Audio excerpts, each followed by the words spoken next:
আসসালামু আলাইকুম। আজ আমি নবম শ্রেণীর গণিত বইয়ের প্রথম অধ্যায় প্রাত্যহিক জীবনের সেট এইটার 18 পৃষ্ঠার কয়েকটা অঙ্ক নিয়ে আমি একটু কথা বলবো।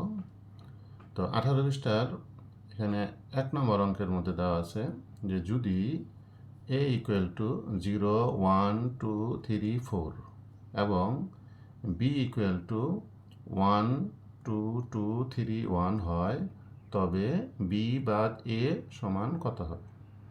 আমরা কিন্তু এর আগে এই যে বিয়োগ সেটটা সম্পর্কে আমরা কিছুটা ধারণা নিয়েছি, সেইটারই এখানে প্রয়োগটা আছে। তো আগে আমরা দেখি সমাধানটা হবে। দেওয়া আছে এ সমান কত দেওয়া আছে, 0, 1, 2, 3, 4।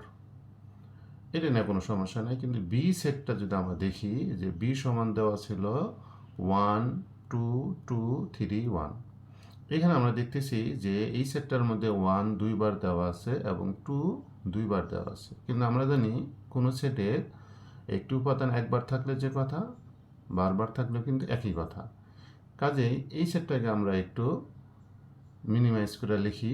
এই দুইটা 1 মিলে একটা 1 লিখব, দুইটা 2 না লিখে একটা 2 লিখব এবং 3 লিখব।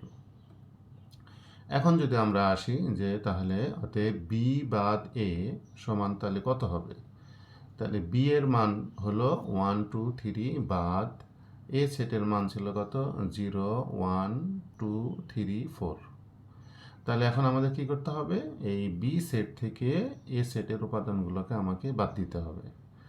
আমরা তো বিয়োগ সেট বুঝছি যে এই প্রথম সেটের যে উপাদানগুলো দ্বিতীয় সেটে আছে সেই উপাদানগুলো বাদ দিয়ে প্রথম সেটের উপাদানগুলো নিয়ে গঠিত সেটই হবে এই দুইটা সেটের বিয়োগ সেট। আবারও বলি, প্রথম সেটের যে উপাদানগুলো দ্বিতীয় সেটে আছে সেই উপাদানগুলো বাদ দিয়ে প্রথম সেটের ওই বাকি উপাদানগুলো নিয়ে গঠিত সেটই হবে এই বি বাদ এ। তাহলে এখানে আমরা যদি দেখি 1, 2, 3 এই তিনটা উপাদানই কিন্তু এই জায়গায় আছে। তাহলে এই তিনটা উপাদান বাদ দিলে কিন্তু বি সেটের কোনো উপাদান থাকে না, যদিও এ সেটের উপাদান থাকে, কিন্তু বিয়োগ সেটে কখনোই এই দ্বিতীয় সেটের উপাদান থাকে না। কাজেই আমাকে দেখতে হবে প্রথম সেটের কোন কোন উপাদান থাকে।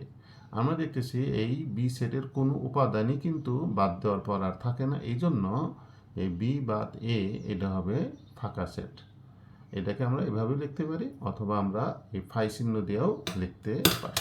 2 নম্বর প্রশ্নের উত্তরটা আসবে। হ্যাঁ, তো 2 নম্বর প্রশ্নটা কি দেওয়া আছে যে যদি, এটা একটা ব্যাখ্যামূলক প্রশ্ন, যদি এ সাবসেট বি, আমরা কিন্তু এটাকে সাবসেট চিহ্নে ফেলছি, এটা হলো সাবসেট চিহ্ন মানে উপসেট চিহ্ন।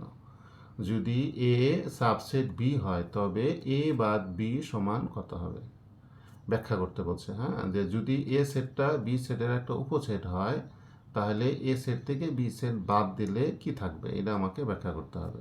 আচ্ছা, তো এখানে দেওয়া আছে কি যে এ সাবসেট বি, অর্থাৎ এ সেটটা বি সেটের একটা উপসেট। আমরা উপসেটের সংজ্ঞা জানি যে যদি একটি সেটের সকল উপাদান যদি অপর একটি সেটের মধ্যেও থাকে তাহলে প্রথম সেটটাকে বলা হবে দ্বিতীয় সেটের উপসেট। মানে এ সেটটা বি সেটের উপসেট কেন, কারণ এ সেটের সবগুলো উপাদান বি সেটের মধ্যে আছে। এই জন্য আমরা বললাম যে যেহেতু সেট এ বি এর একটা উপসেট, সেহেতু কি বলতে পারি, এ সেটের সকল উপাদান বি সেটের মধ্যে আছে। তাহলে এ সেটের সকল উপাদান যদি বি সেটে থাকে তাহলে তো সেই আগের এইটের মতোই হলো, তাই না, যে প্রথম সেটের সকল উপাদান যদি দ্বিতীয় সেটে থাকে তাহলে কিন্তু এইটার থেকে এটা বিয়োগ করার পর কোনো উপাদান আর থাকবে না। এ কারণেই এ সেটের উপাদান থেকে বি সেটের উপাদান যদি বাদ দেওয়া হয় তাহলে যে সেটটা পাওয়া যাবে তাতে কোনো উপাদান থাকবে না, অর্থাৎ প্রাপ্ত সেটটি একটি কী সেট হবে, ফাঁকা সেট হবে। এ কারণে এ থেকে আমরা যদি বি সেটটা বাদ দেই তাহলে আমরা একটা কী সেট পাবো, ফাঁকা সেট পাবো। এটা যদি আমরা একটা উদাহরণ দিই তাহলে কিন্তু আমরা আরও সহজে বুঝতে পারবো। যে মনে করি এ সেটের উপাদান আছে 1, 2, 3 এবং বি সেটের উপাদান আছে 0, 1, 2, 3, 4। তাহলে এখানে খেয়াল করি এ সেটের সবগুলো উপাদান কি বি সেটে আছে না, অবশ্যই আছে, কারণ এখানে 1 আছে, এখানে আছে 2, 3, 2, 3, তার মানে এ সেটটা হলো বি সেটটার একটা কি সেট, উপসেট। তাহলে আমাদের তো শর্ত ছিল তাই যে এ সেট যদি বি সেটের উপসেট হয় তাহলে এর থেকে বি বাদ দিলে কি হবে। তাহলে এখন আমরা বাদ দিয়ে দেখি। তাহলে এই যে এখানে আছে এ সেটে আছে 1, 2, 3, তা আমরা যদি বি সেটের উপাদান 0 1 2 3 4 বাদ দিয়ে দিই তাহলে কি থাকে 1 2 3 এখান থেকে বাদ দিলে কিন্তু কোনো উপাদান থাকে না। তার মানে এটার ব্যাখ্যা হলো যে যদি এ সেটটা বি সেটটার উপসেট হয় তাহলে এ সেট থেকে যদি বি সেট বাদ দেওয়া যায় তাহলে আমরা যে সেটটা পাবো সেটা একটা কি সেট হবে এ ফাঁকা সেট হবে, মানে তাতে কোনো উপাদান থাকবে না। আমরা এখন এখানে একটা পূরক সেট বা কমপ্লিমেন্ট অফ সেট আছে, এই সেট নিয়ে এখন আমি কথা বলবো।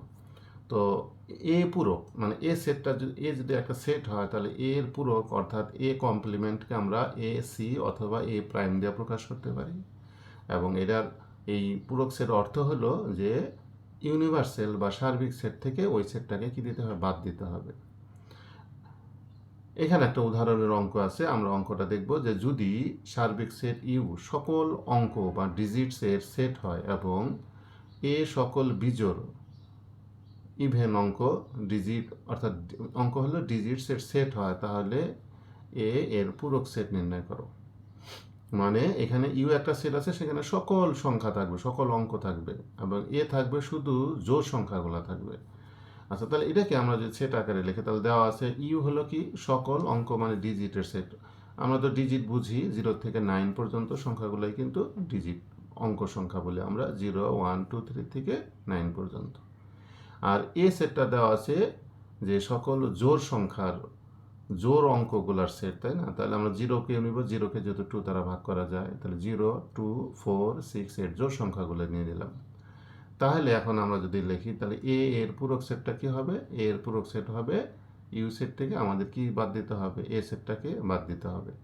তাহলে এ সেটের পূরক সেট হবে তাহলে ইউ বাদ কত এ, তাহলে ইউ সেটটা ছিল 0 থেকে কত পর্যন্ত 9 পর্যন্ত, বাদ এ সেটটা ছিল 0 2 4 6 8, তাহলে 0 2 4 6 8 যদি বাদ দিয়ে দেওয়া যায় তাহলে কি থাকবে এখানে 0 বাদ যাবে, এখানে 1 নাই তাহলে 1 থাকবে, 2 বাদ যাবে 2 এখানে আছে তাহলে কি থাকবে 3 থাকবে, এখানে 5 আছে দ্বিতীয় সেটে নাই তাহলে 5টাকে লিখতে পারি, এখানে যেহেতু প্রথম সেটে 6 আছে দ্বিতীয় সেটে 6 আছে 6টা বাদ দিয়ে দেবো। হ্যাঁ, এই জায়গায় 7 আছে দ্বিতীয় সেটে যেহেতু 7 নাই তাহলে সেটে লিখবো, দ্বিতীয় সেটে যে উপাদানগুলো নাই শুধু সেগুলো লিখবো। 8 দ্বিতীয় সেটে আছে বাদ তাহলে কি থাকবে 9। তাহলে এই সেটের পূরক সেট হলো 1 3 5 7 9। আশা করি আমরা সবাই এই পূরক সেট সম্পর্কে বুঝতে পারছি। আমার পরের ভিডিওতে এই পূরক সেটের আরও বেশ কিছু অঙ্ক থাকবে। তো আজ এই পর্যন্তই।